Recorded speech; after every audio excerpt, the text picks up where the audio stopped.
Hello guys, this is Richard Rich TV and welcome back to my channel. But before I start the devotional guys, I would like to shout out the following person or channel na napunta rito at na-join sa devotional natin. Shout out to God bless Saki Carion, Jens TV, Michael Aborita, Foreman's Work, Connie Vlog 24/7, Retro Vlog, Diane's Pakadalhin, Pamilya Lagan Channel, Heart Ponsalan, Loris Channel, Heart Bilieta, Yubacoteco, Juan Anthony Balmoria, Des Villa, Molik Salamada, Honey Love, Rosalito Blog, Jocelyn Custodio, Seisha Love, Rosel Badong, SSC TV of Korea, Francis Laiko, The Galgos Blog, Shim Lei, and even to those who did not join us during the premiere but still napunta pa rin dito para manood at makinig sa devotional.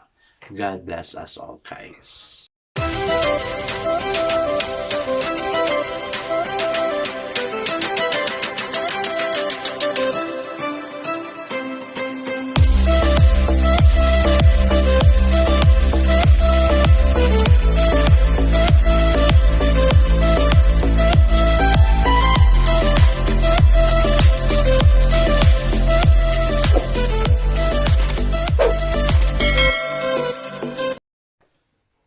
Guys, how are you with God po? Sana effective yung prayer ko sa inyo, no?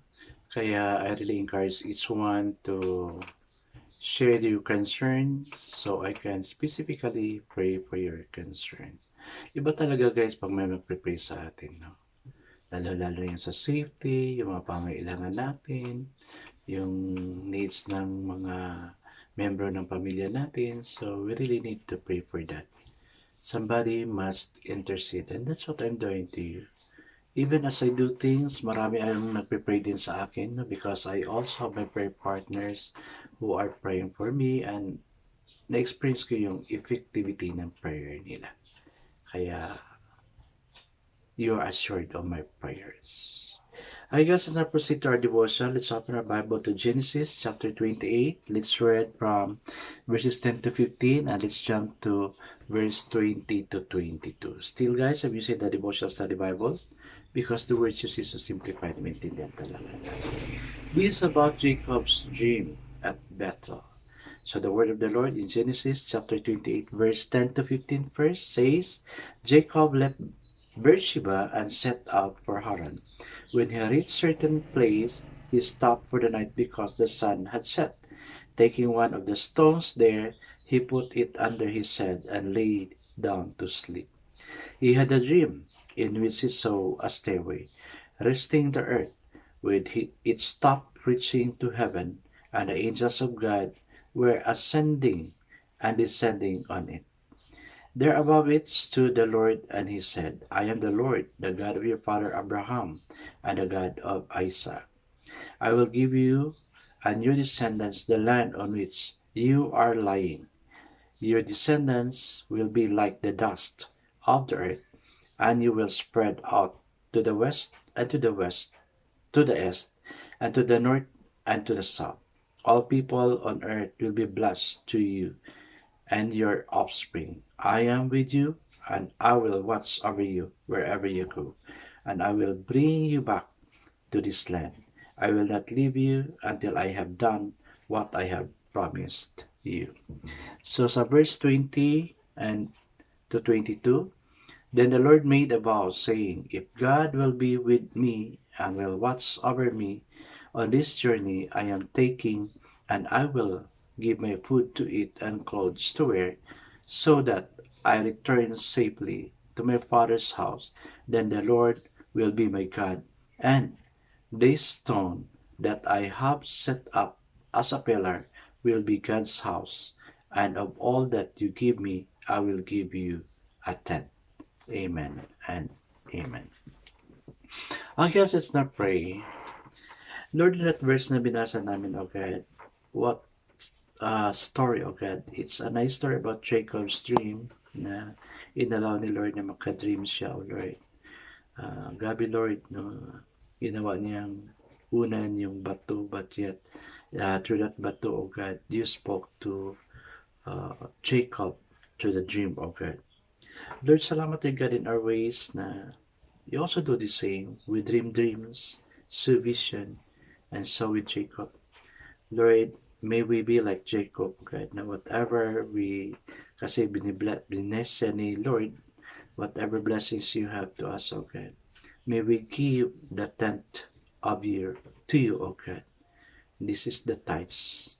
Lord, teach us to be true and teach us to always dream like this as what Jacob had done, O God. My beautiful dreams because it was you who is in our dream, O Lord God, and nobody else. Thank you, dear God, that we can commit these things to you. In Jesus' name we pray. Amen and amen. Hi guys, our focus verse for this evening is found in Genesis chapter 20 to 21. Sinurkat ko na lang to ha.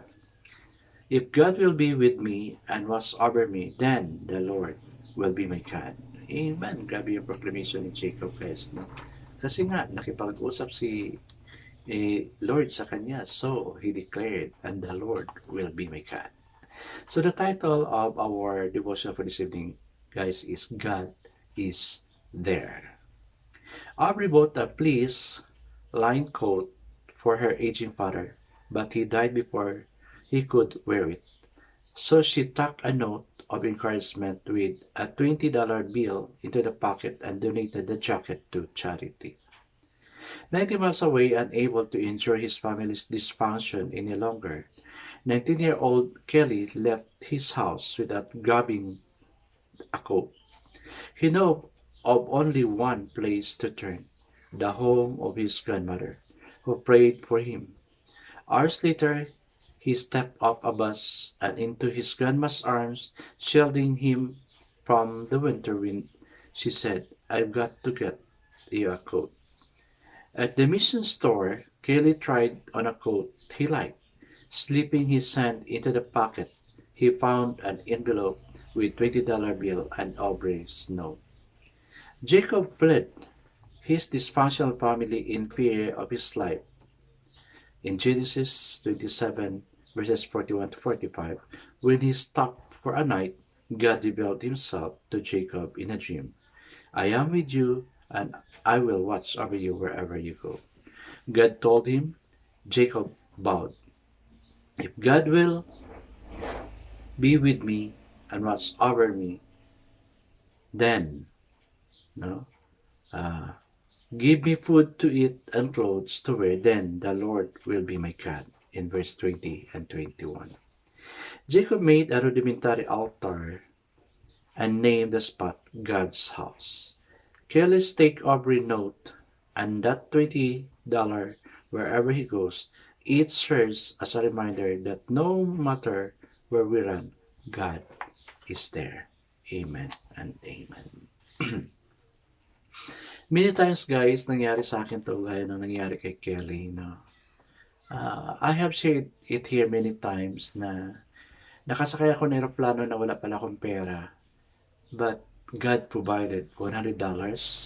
Nakasakay ako ng barko na may pera pero kukunti lang, hindi ako makaabot sa pupuntahan ko. So, God gave me again, using somebody to give me money.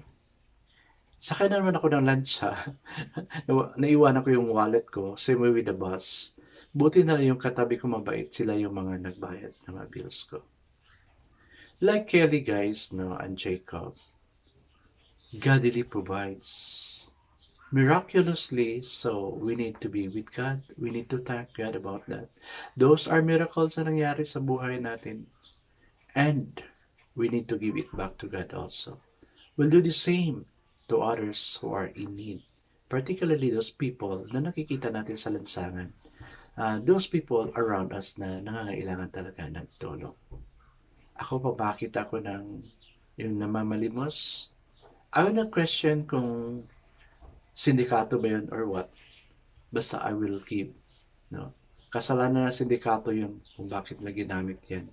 Sila na ang they will answer what they did to God. But my heart is pure to give something to them.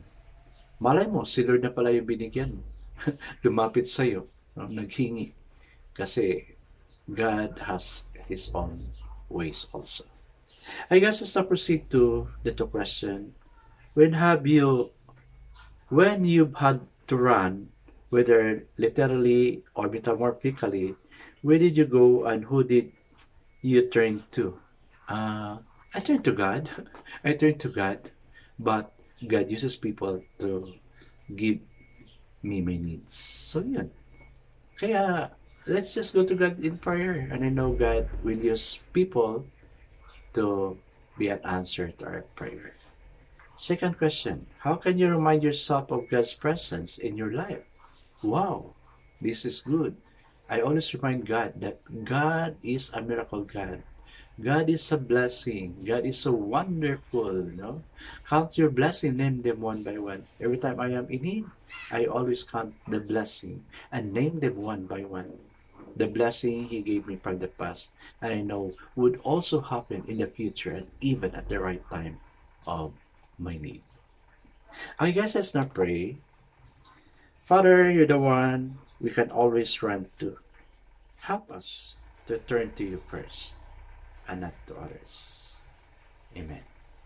Yes, guys, let's go to God first before we go to others for our need. God bless us all, guys, because I know God surely blesses the tens better. This is Together with TV. Kita-kita tayo ulit tayo sa muli. Paalam!